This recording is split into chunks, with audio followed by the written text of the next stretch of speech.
नमस्ते दोस्तों, ये रील मैं मीडिया के बंधुओं के लिए बना रही हूँ क्योंकि मैंने कुछ प्रोटेस्टर्स को जो कि गटर छाप, अनैतिक, अश्लील बिहेवियर सड़क पर बच्चों के सामने, बुजुर्गों के सामने, महिलाओं के सामने डिस्प्ले कर रहे थे, उसको नॉर्मलाइज करने से मना किया है कि we do not accept this in this society. हम लोग नहीं चाहते कि हमारे घर के बच्चों को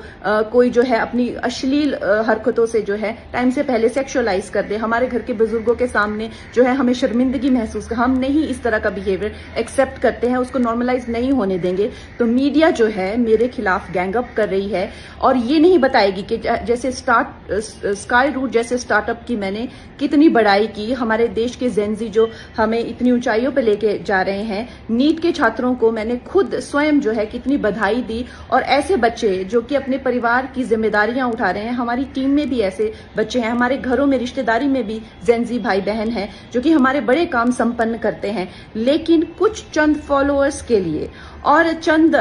कमेंट्स के लिए और कुछ लाइक्स के लिए ये मीडिया वाले इतने ज्यादा बिक चुके हैं। और मैं देख रही हूँ कि कुछ फेमिनिस्ट जो हैं वो एंकर्स कह लीजिए या पूरे एक बुलेटिन कर रहे हैं और मुझे सिखा रहे हैं कि Kangana, why should these women have the burden of dignity और डिसिप्लिन। हम लोग मिलेनियल वुमेन पे इतना प्रेशर था to be dignified and to be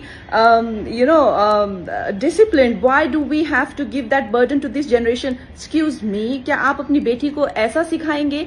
discipline में रहना या मर्यादाओं में रहना कोई चॉइस नहीं है। भौंडा प्रदर्शन तो हर कोई करना चाहेगा, लेकिन अगर आपको समाज में रहना है और संविधान के हिसाब से आपको चलना पड़ेगा, जिसका मतलब है कि आपकी आजादी वहां खत्म हो जाती है जहां मेरे नाक और कान शुरू होते हैं। तो आप भौंडे बनकर सिर्फ अपने कमरे में रह सकते हैं, बाहर आकर आप मेरे आराध्य, चाहे आपको मेरे माता पिता के लिए कोई सेंटिमेंट ना हो, मेरे घर के बच्चों के लिए कोई आपको भावना ना हो, उसका मतलब ये नहीं है कि आप उनको सड़क पर सेक्सुअल गालियां देंगे, उनके मान को हानि करेंगे। मेरे आराध्य, मेरे भगवान हो, चाहे मेरे नेता हो, प्रधानमंत्री जी से जो है लोग उनको एग्जाम बडी कहते हैं बच्चे, उनके साथ में कितने लोगों की भावनाएं, कोई उनको लीडर मानता है, कोई उनको दोस्त मानता है, कोई उनको परिवारजन मानता है, कोई उनको भगवान मानता है। उसी तरह से आप किसी की फीलिंग्स हर्ट नहीं कर सकते हैं। ये कोई कूल बनना नहीं है, ये एक बेसिक सिविक सेंस है और अगर आपको ये नहीं आती है तो आपको सीखना पड़ेगा।